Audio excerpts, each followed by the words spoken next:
আসসালামু আলাইকুম। চুলায় কিভাবে পারফেক্ট পিৎজা বানানো যায় সেই রেসিপি নিয়ে চলে এসেছি। আশা করি আপনাদের ভালো লাগবে।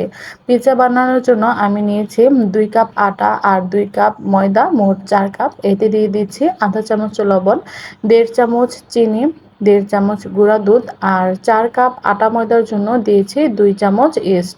বলে রাখছি ২ কাপের জন্য লাগে ১ চামচ ইস্ট। আমি যেহেতু ৪ কাপ দিয়েছি তাই ২ চামচ ইস্ট খুব ভালোভাবে আটার সাথে মাখিয়ে নিব।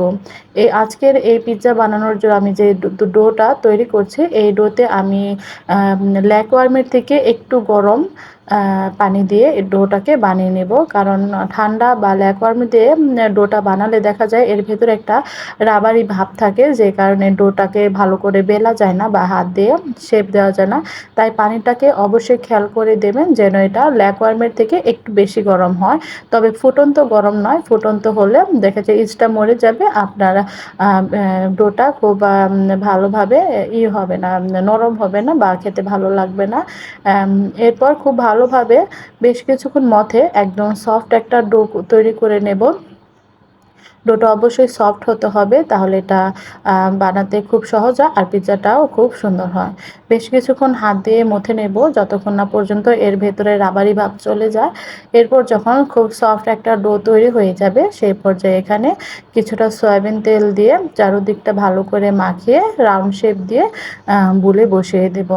আমি যেহেতু পিৎজাটা বানাচ্ছি একটু সময় কম নিয়ে, আমার হাতে সময় কম ছিল, তাই আমি খুব তাড়াতাড়ি যেন ইস্টটা অ্যাক্টিভ হয়ে যায় সেই জন্য একটা হাঁড়িতে নিয়েছি বেশ কিছু গরম পানি। তারপর ডোয়ের যে হাঁড়িটা সেটা বসিয়ে ঢাকনা দিয়ে ঢেকে একটা ভারী কিছু দিয়ে চাপ দিয়ে প্রায় ১ থেকে ১.৫ ঘন্টার জন্য বসিয়ে রাখবো। এতে করে ইস্টটা তাড়াতাড়ি অ্যাক্টিভ হয়ে যাবে, ডোটা ফুলে যাবে। আমি আজকে পিৎজা বানানোর জন্য নিয়েছি এখানে প্রায় ১ কেজির বেশি, সোয়া ১ কেজির মতো চিকেন। যেহেতু আমি ৪টা পিৎজা বানাবো তাই আমি এখানে সোয়া ১ কেজির চিকেন নিয়েছি। চেষ্টা করবেন রান আর সিনার মাংসটা সহ নিতে, তাহলে পিৎজাটা খেতে অনেক ভালো লাগে। পছন্দ মতো কেটে নিয়েছি। আর ভেজিটেবলের জন্য আমি নিয়েছি এখানে ক্যাপসিকাম, ৩ ধরনের ক্যাপসিকাম, এটা ফ্রোজেন ছিল। তা এরপর আমার পছন্দ মতো কেটে নিয়েছি আর পেঁয়াজ কিউব করে মোটা করে কেটে নিয়েছি। মাংসটাকে ম্যারিনেট করার জন্য দিয়েছি আধা চামচ লবণ, আধা চামচ জিরার গুঁড়া, অল্প পরিমাণ গোলমরিচ, মানে ১টা চামচের ৩ ভাগের ১ ভাগ, গরম মশলা ৩ ভাগের ১ ভাগ, লাল মরিচের গুঁড়া, ধনিয়া গুঁড়া, আদা আর রসুন বাটা ১ চামচ, ১ চামচ ভিনেগার, ১ চামচ আধা চামচ ওয়েস্টার সস। ওয়েস্টার সসটা হালাল কিনা সেটা দেখে কিনবেন। এরপর খুব ভালো করে বেশ কিছুক্ষণ মাখিয়ে নেব। মশলার পরিমাণটা খুব খেয়াল করে দেবেন, কারণ মশলাটা বেশি হলে মাংস থেকে একটা মশলার ঘ্রাণ বের হলে পিৎজাটা কিন্তু খেতে ভালো লাগবে না, পিৎজার আসল ঘ্রাণ নষ্ট হয়ে যাবে। আবার একদম কমও দেওয়া যাবে না। এরপর পছন্দ মতো পরিমাণ মতো তেলটা গরম হয়ে আসলে মাংসটাকে ভালোভাবে সেদ্ধ করে ভেজে নেব। এ পর্যায়ে মাংসটাকে খুব বেশি সেদ্ধ করা যাবে না, বেশি সেদ্ধ করলে এর ভেতরে সফটনেস আর জুসিনেস চলে যাবে। ঢাকনা দিয়ে ঢেকে প্রায় ১৫ মিনিটের মতো সেদ্ধ করে রান্না করব।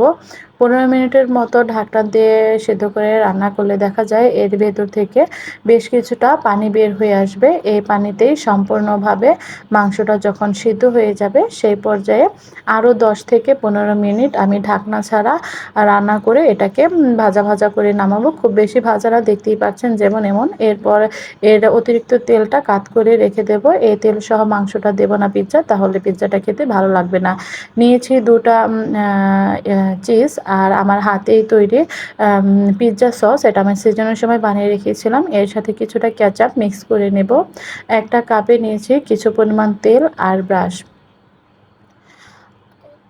টমেটো সস মেশানোর পর অন্যদিকে এতক্ষণে আমার ডোটা রেডি হয়ে গেছে। তো ডোটা প্রায় ১.৫ ঘন্টার ভেতরে এত সুন্দর করে অ্যাক্টিভ হয়েছে। এর ভেতরে ইস্টটা হাতের মধ্যে কিছুটা আটা মাখিয়ে এর ভেতরের বাতাসটা বের করে আবারও বেশ কিছুক্ষণ এটাকে মথে নেব। পিৎজার যে আসল যে টেস্ট সেটা এগ ক্রাস্টের ওপর আর চিজের ওপর। চিজটা নেওয়ার সময় অবশ্যই ফ্রেশ চিজ নেওয়ার চেষ্টা করবেন। আর তেলের ক্ষেত্রে কোনোভাবে সরিষার তেল ব্যবহার করবেন না, তাহলে পিৎজাটা খেতে একটু তিতা তিতা ভাব লাগবে, যেহেতু অনেক সরিষার তেল একটু থাকে। হাতে একটু তেল মাখিয়ে পিৎজার জন্য বল বানিয়ে নেব। বল বানানো হয়ে গেলে আমি একটা উঁচু ফ্লেটে আমার ঘরের যে রেগুলার আমি ভাত খাওয়ার যে স্টিলের প্লেটগুলো আছে এই প্লেটে আজকে আমি পিৎজা বানাবো। আমি আলাদা করে পিৎজা ট্রে ব্যবহার করব না, কারণ এই প্লেটে পিৎজা বানালে খুব সুন্দর হয়। আমি বানিয়ে বানিয়ে অভ্যস্ত হয়ে গেছি। ট্রেতে মাখিয়ে নিলাম একটা ব্রাশ দিয়ে তেল, যাতে পিৎজাটা নিচ দিয়ে লেগে না যায়, ওঠাতে সুবিধা হয়। এরপর পিৎজার একটা ডো নিয়ে হাত দিয়ে খুব ভালো করে এটাকে চারদিকে মেলে দেব। কোনো বেলাবেলির ঝামেলা নাই, যেহেতু ক্রাস্টটা অনেক ভালো হয়। হাত দিয়ে অনেকক্ষণ মথতে হয় নরম করে এটা পিৎজার ডোটা বানালে। আর বেশ কিছুক্ষণ মথলে এটা এমনিতে অনেক সফট হয়ে যায়, আর কোনোভাবে বেলতে হয় না। হাত দিয়ে খুব সুন্দর করে এটার শেপ দেওয়ার পর আমি চারদিক থেকে একটু উঁচু রেখেছি আর মাঝখানটা একদম ফ্ল্যাট রেখেছি।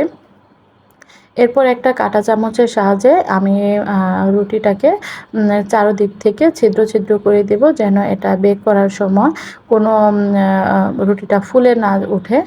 এরপর যখন চারদিক থেকে কাঁটা চামচ দিয়ে ছিদ্র করে ফেলবো, তারপর দিয়ে দেব টমেটো সস। টমেটো সসটা চারদিক থেকে মাখিয়ে নেব। এরপর আমি চিজটাকে গ্রেট করে নিচ্ছি। সসের উপর কিছুটা গ্রেট করা চিজ দিয়ে দেব। অনেকে এটাকে স্কিপ করে, তবে এটা দিলে হয় কি, আটার রুটিটার সাথে চিজ আর মাংসটা খুব ভালোভাবে আটকে যায়। তাতে খাওয়ার সময় দেখা যায় যে আলাদা হয়ে মাংসটা ঝরে পড়ে যায় না রুটি থেকে। এরপর বেশ কিছুটা মাংস চারদিক থেকে ছড়িয়ে দিলাম।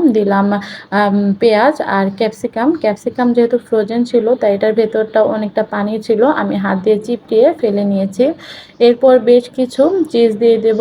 চিজের পরিমাণটা একটু বেশি দিলেই পিৎজাটা খেতে কিন্তু অনেক মজা লাগে, তাই পিৎজার পরিমাণটা একটু বেশি রাখবো। আজকে আমি এই পিৎজাটা চুলায় যেহেতু বেক করব, বেকের জন্য আমি বড় সাইজের দুটা হাঁড়ি চুলায় 5 মিনিটের জন্য গরম করতে রেখে দেব। এরপর পিৎজা ট্রেগুলোয় দিয়ে ঢাকনা দিয়ে ঢেকে প্রায় 40 মিনিট পর্যন্ত রান্না করব, একদম মিডিয়াম আঁচে। 40 মিনিট পর আমার পিৎজাটা সম্পূর্ণভাবে রেডি। আমি এর সাথে অন্য চিজ দুটোও বানিয়ে নিয়েছি। এরপর 40 মিনিটের পরে যখন পিৎজাটা সম্পূর্ণ হয়ে যাবে, নামিয়ে নেব চুলাই থেকে। তো হয়ে গেল একদম পারফেক্ট পিৎজা। খেতে কিন্তু অনেক মজা হয়েছিল, রেস্টুরেন্টের থেকেও অনেক বেশি। আর দেখুন এর ভেতরে ক্রাস্টটা কত সুন্দর হয়েছে। আশা করি আমার রেসিপিটা আপনাদের ভালো লেগেছে। ভালো লাগলে অবশ্যই লাইক কমেন্ট করবেন। আল্লাহ হাফেজ।